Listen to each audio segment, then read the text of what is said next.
'Cause I am yours and you are mine.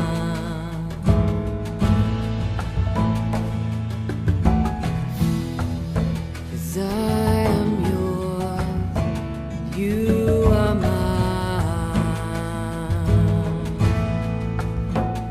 You are mine.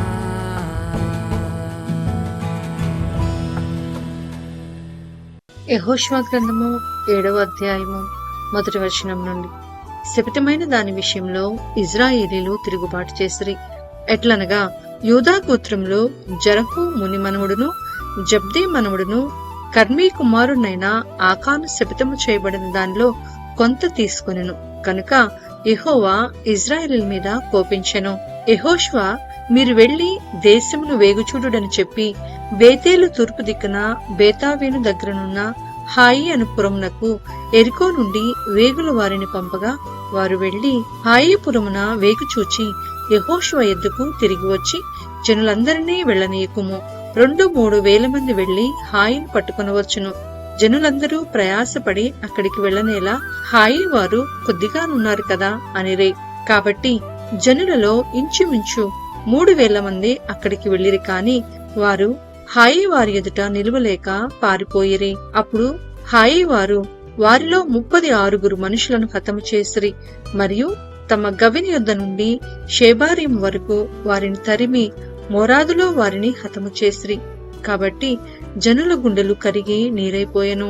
యెహోషువ తన బట్టలు చింపుకొని తానును ఇజ్రాయేలీల పెద్దలను సాయంకాలం వరకు యెహోవా మందసం ఎదుట నేల మీద ముఖములు మోపుకొని తమ తలల మీద ధూళి పోసుకొనుచు, అయ్యో ప్రభువా యెహోవా, మమ్మను నశింపచేయునట్లు అమోరీల చేతికి మమ్మను అప్పగించుటకు ఈ జనులను ఈ యొర్దాను నీవెందుకు దాటించితివి? మేము యొర్దాను అవతల నివసించుట మేలు. ప్రభువా కనికరించుము. ఇజ్రాయేలీలు తమ శత్రువుల ఎదుట నిలువలేక వెనుకకు తిరిగినందుకు నేనేమి చెప్పగలను? కనానీయులను ఈ దేశ నివాసులందరూ విని మమ్మను చుట్టుకొని మా పేరు భూమి మీద ఉండకుండా తుడిచివేసిన ఎడల ఘనమైన నీ నామమును గూర్చి నీవేమి చేయుదువని ప్రార్థింపగా యెహోవా యెహోషువతో ఇట్లనెను, లెమ్ము, నీవేలా ఇక్కడ ముఖము నేలమోపుకొందువు. ఇజ్రాయేలీలు పాపము చేసియున్నారు. నేను వారితో చేసిన నిబంధనను వారు మీరియున్నారు. శపితమైన దాన్ని కొంత తీసుకుని దొంగిలి బొంకి తమ సామానులో దాన్ని ఉంచుకొని ఉన్నారు. కాబట్టి ఇజ్రాయేలీలు శాపగ్రస్తులై తమ శత్రువుల ఎదుట నిలువలేక తమ శత్రువుల ఎదుట వెనుకకు తిరిగిరి. శాపగ్రస్తులైన వారు మీ మధ్య ఉండకుండా మీరు వారిని నిర్మూలము చేసితేనే తప్ప నేను మీకు తోడయుండను. నీవు లేచి జనులను పరిశుద్ధపరిచి వారితో ఇలాగు చెప్పుము, రేపటికి మిమ్మును మీరు పరిశుద్ధపరచుకొనుడి. ఇజ్రాయేలీల దేవుడైన యెహోవా సెలవిచ్చినదేమనగా, ఇజ్రాయేలీలారా, మీ మధ్య శాపగ్రస్తమైనదొకటి కలదు. మీరు దానిని మీ మధ్య నుండకుండా నిర్మూలము చేయు వరకు మీ శత్రువుల ఎదుట మీరు నిలవలేరు. ఉదయమున మీ గోత్రముల వరుసను బట్టి మీరు రప్పింపబడుదురు. అప్పుడు యెహోవా ఏ గోత్రమును సూచించునో అది వంశముల వరుస ప్రకారము దగ్గరికి రావలెను. యెహోవా సూచించు వంశము కుటుంబముల ప్రకారము దగ్గరికి రావలెను. యెహోవా సూచించు కుటుంబములు పురుషుల వరుస ప్రకారము దగ్గరికి రావలెను. అప్పుడు శపితమైనది ఎవని యొద్ద దొరుకునో వానిని వానికి కలిగిన వారినందరినీ అగ్ని చేత కాల్చివేయవలెను. ఏలయనగా వాడు యెహోవా నిబంధనను మీరి ఇజ్రాయేల్లో దుష్కార్యము చేసిన వాడు అనెను. కాబట్టి యెహోషువ ఉదయమున లేచి ఇజ్రాయేలీలను వారి గోత్రముల వరుసను బట్టి దగ్గరికి రప్పించినప్పుడు యూదా గోత్రము పట్టుబడెను. యూదా వంశమును దగ్గరకు రప్పించినప్పుడు జరహీల వంశము పట్టుబడెను. జరహీల వంశమును పురుషుల వరుసను దగ్గరకు రప్పించినప్పుడు జబ్ది పట్టబడెను. అతడును అతని ఇంటి పురుషుల వరుసను దగ్గరకు రప్పింపబడినప్పుడు యూదా గోత్రంలోని జరహు ముని మనవుడును జబ్ది మనవుడును కర్మీ కుమారుడనైన ఆకాను పట్టుబడెను.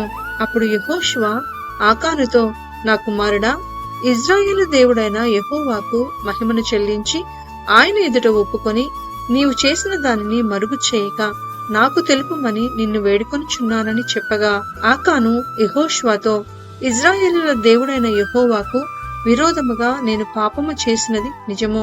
దోపుడు సొమ్ములో ఒక మంచి షీనారు పై వస్త్రమును 200 తులముల వెండిని 50 తులముల ఎత్తుగల ఒక బంగారు కమ్మీని నేను చూచి వాటిని ఆశించి తీసుకొంటిని.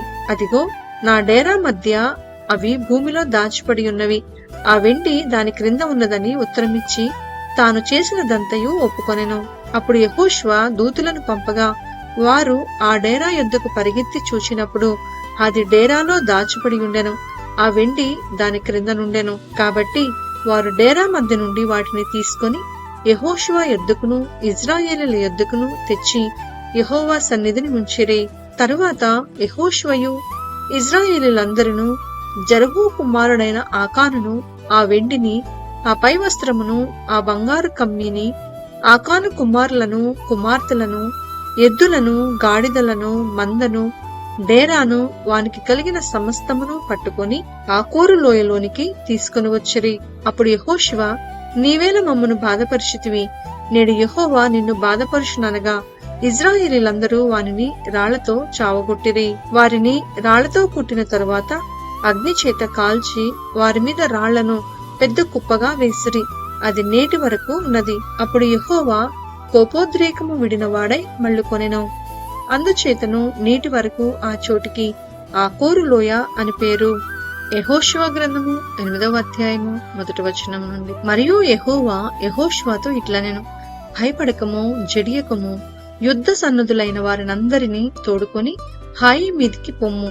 చూడుము, నేను హాయి రాజును, అతని జనులను, అతని పట్టణమును, అతని దేశమును నీ చేతికి అప్పగించుచున్నాను. నీవు ఎరుకోకును దాని రాజునకును ఏమి చేసితువో అదే హాయికిని దాని రాజుకును చేసిదవు. అయితే దాని సొమ్మును పశువులను మీరు కొల్లగా దోచుకొనవలెను. పట్టణపు పడమటి వైపున మాటుగాండ్ల నుంచుము. యెహోషువయు యోధులందరూ హాయి మీదికి పోవలననియుండగా యెహోషువ పరాక్రము గల 30,000 శూరులను ఏర్పరిచి రాత్రివేళ వారిని పంపి వారికి ఆజ్ఞాపించినదేమనగా, ఈ పట్టణమునకు పడమటి వైపున మీరు దాన్ని పట్టుకొన చూచుచు పొంచి ఉండవలెను. పట్టణమునకు బహుదూరమునకు వెళ్ళక మీరందరూ సిద్ధపడి ఉండుడి. నేనును నాతో కూడనున్న జనులందరూ పట్టణమునకు సమీపించెదము. వారు మునుపుటి వలె మమ్మను ఎదుర్కొనుటకు బయలుదేరగా మేము వారి ఎదుట నిలువక పారిపోదుము. మునుపుటి వలె వీరు మన ఎదుట నిలువలేక పారిపోదురని వారనుకొని మేము పట్టణమునొద్ద నుండి వారిని తొలగి రాజేయు వరకు వారు మా వెంబడిని బయలుదేరి వచ్చెదరు. మేము వారి ఎదుట నిలువక పారిపోయినప్పుడు మీరు పొంచి ఉండుట మాని లేచి పట్టణమును పట్టుకొనుడి. మీ దేవుడైన యెహోవా మీ చేతికి దాన్ని అప్పగించును. మీరు ఆ పట్టణమును పట్టుకొనినప్పుడు యెహోవా మాట చొప్పున జరిగించి దానిని తగులబెట్టవలెను. ఇదిగో నేను మీకు ఆజ్ఞాపించి ఉన్నానని చెప్పి యెహోషువ వారిని పంపగా వారు పొంచి ఉండుటకు పోయి హాయి పడమటి దిక్కున బేతేలుకును హాయికిని మధ్య నిలిచిరి. ఆ రాత్రి యెహోషువ జనుల మధ్య బస చేసెను. ఉదయమున యెహోషువ వేకువన లేచి జనులను వ్యూహపరిచి తానును ఇశ్రాయేలీయుల పెద్దలను జనులకు ముందుగా హాయి మీదికి పోయిరి. అతని యొద్దనున్న యోధులందరూ పోయి సమీపించి ఆ పట్టణం ఎదుటికి వచ్చి హాయికి ఉత్తర దిక్కున దిగిరి. వారికిని హాయికిని మధ్యన లోయయుండగా అతడు ఇంచుమించు 5,000 మంది మనుషులను నియమించి పట్టణమునకు పడమటి వైపున బేతేలునకును హాయికిని మధ్యను పొంచిండుటకు ఉంచెను. వారు ఆ జనులను అనగా పట్టణమునకు ఉత్తర దిక్కునున్న సమస్త సైన్యమును, పట్టణమునకు పడమటి దిక్కున దాని వెనుకటి భాగముననున్న వారిని ఉంచిన తరువాత యెహోషువ ఆ రాత్రి లోయలోనికి దిగిపోయెను. హాయి రాజు దాన్ని చూచినప్పుడు అతడును అతని జనులందరూ పట్టణస్థులందరూ త్వరపడి పెందలకడ లేచి మైదానం ఎదుట ఇశ్రాయేలీలను ఎదుర్కొని తాము అంతకుముందు నిర్ణయించుకొనిన స్థలమున యుద్ధము చేయుటకు బయలుదేరిరి. తన్ను పట్టుకొనుటకు పొంచి ఉన్నవారు పట్టణమునకు పడమటి వైపు నుండిన సంగతి అతడు తెలుసుకొనలేదు. యెహోషువయు ఇశ్రాయేలీయులందరూ వారి ఎదుట నిలువలేక ఓడిపోయిన వారైనట్టు అరణ్య మార్గము తట్టు పారిపోయినప్పుడు వారిని ఆతురముగా తరుముటకై హాయిలోనున్న జనులందరూ కూడుకొని యెహోషువను తరుముచు పట్టణమునకు దూరముగా పోయిరి. ఇశ్రాయేలీయులను తరుముటకు పోని వాడొకడును హాయిలోనే కాని బేతేలులోనే కాని మిగిలియుండలేదు. వారు గవిని వేయక పట్టణమును విడిచి ఇశ్రాయేలీయులను తరుమబోయి ఉండిరి. అప్పుడు యెహోవా యెహోషువతో ఇట్లనెను, నీవు చేతి పట్టుకొనిన ఈటెను హాయి వైపుగా చాపుము, పట్టణమును నీ చేతికి అప్పగింతును. అంతటి యెహోషువ తన చేతినున్న ఈటెను ఆ పట్టణం వైపు చాపెను. అతడు తన చెయ్యి చాపగా పొంచి ఉన్నవారు మాటులో నుండి త్వరగా లేచి పరిగెత్తి పట్టణంలో చొచ్చి దాన్ని పట్టుకొని అప్పుడే తగలబెట్టిరే. హాయి వారు వెనుక వైపు తిరిగి చూచినప్పుడు ఆ పట్టణము యొక్క పొగ ఆకాశమునకెక్కుచుండెను. అప్పుడు అరణ్యమునకు పారిపోయిన జనులు తిరిగి తమ్మును తరుముచున్న వారి మీద పడుచుండిరి కనుక ఈ తట్టైనను ఆ తట్టైనను పారిపోవుటకు వారికి వీలు లేకపోయెను. పొంచి ఉన్నవారు పట్టణమును పట్టుకొని ఉండుటయు పట్టణపు పొగ ఎక్కుచుండుటయు యెహోషువయు ఇశ్రాయేలీయులందరూ చూచినప్పుడు వారు తిరిగి హాయి వారిని హతము చేసిరి. తక్కిన వారును పట్టణంలో నుండి బయలుదేరి వారికి ఎదురుగా వచ్చిరి. అట్లు ఈ తట్టు కొందరు ఆ తట్టు కొందరు ఉండగా హాయి వారు ఇశ్రాయేలీయుల నడుము చిక్కుబడిరి కనుక ఇశ్రాయేలీయులు వారిని హతము చేసిరి. వారిలో ఒకడును మిగలలేదు, ఒకడును తప్పించుకొనలేదు. వారు హాయి రాజును ప్రాణముతో పట్టుకొని యెహోషువ యొద్దకు తీసుకొని వచ్చిరి. బీటీలోను పొలములోను హాయి నివాసులను తరిమిన ఇశ్రాయేలీలు వారిని చంపుట చాలింపగా కత్తివాత కూలక మిగిలిన వాడొకడును లేకపోయినప్పుడు ఇశ్రాయేలీలందరూ హాయి యొద్దకు తిరిగి వచ్చి దానిని కత్తివాతను నిర్మూలము చేసిరి. ఆ దినమున పడిన స్త్రీ పురుషులందరూ 12,000 మంది. యెహోషువ హాయి నివాసులందరినీ నిర్మూలము చేయ వరకు ఈటెను పట్టుకుని చాచిన తన చేతిని తిరిగి ముడుచుకొనలేదు. యెహోవా యెహోషువకు ఆజ్ఞాపించిన మాట చొప్పున ఇశ్రాయేలీలు ఆ పట్టణములోని పశువులను సొమ్మును తమ కొరకు కొల్లగా దోచుకొనిరి. అట్లు యెహోషువ హాయి నిత్యము పాడైపోవలనని దాన్ని కాల్చివేసెను. నేటి వరకు అది అట్లే ఉన్నది. యెహోషువ హాయి రాజును సాయంకాలం వరకు మ్రాను మీద వ్రేలాడదీసెను. ప్రొద్దుగుంకుచున్నప్పుడు సెలవీయగా జనులు వాని శవమును మ్రాను మీద నుండి దించి ఆ పురద్వారం ఎదుట దాన్ని పడవేసి దాని మీద పెద్ద రాళ్ల కుప్ప వేసిరి.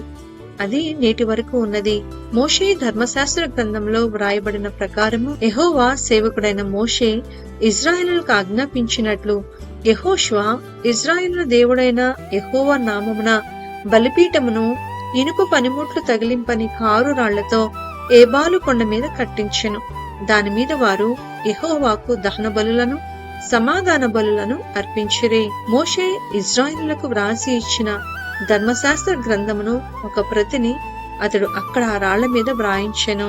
అప్పుడు ఇశ్రాయేలును దీవించుటకు యెహోవా సేవకుడైన మోషే పూర్వము ఆజ్ఞాపించినది జరగవలెనని పరదేశులేమి వారిలో పుట్టిన వారేమి ఇశ్రాయేలులందరినూ వారి పెద్దలను వారి నాయకులను వారి న్యాయాధిపతులను యెహోవా నిబంధన మందసమును మోయు యాజకులైన లేవీయుల ముందర ఆ మందసమునకు ఈ వైపున ఆ వైపున నిలిచిరి. వారిలో సగము మంది గెరీజీము కొండ ఎదుటను సగము మంది ఏబాలు కొండ ఎదుటను నిలువగా యెహోషువ ఆ ధర్మశాస్త్ర గ్రంథంలో వ్రాయబడిన వాటన్నిటిని బట్టి ఆ ధర్మశాస్త్ర వాక్యములన్నిటినీ అనగా దాని దీవెన వచనమును దాని శాప వచనమును చదివి వినిపించెను. స్త్రీలను పిల్లలను వారి మధ్య నుండి పరదేశులను వినుచుండగా యెహోషువ సర్వ సమాజమునెదుట మోషే ఆజ్ఞాపించిన వాటన్నిటిలో చదువక విడిచిన మాట ఒక్కటియూ లేదు.